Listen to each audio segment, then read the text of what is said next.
Brne je práve študentský život. Myslím, že každý študent si popri štúdiu sa celkom rade sa baví a na to je vlastne Brno plné možnosti ako bary, kluby, ale festivaly, divadla, kina. Prosto Brno je super.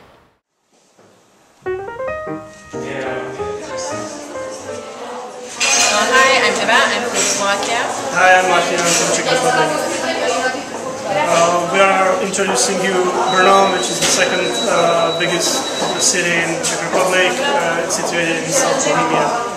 I think one of the most advantages of Brno is that there is an endless number of opportunities for every student. Like for example, culture, social life, rich social life.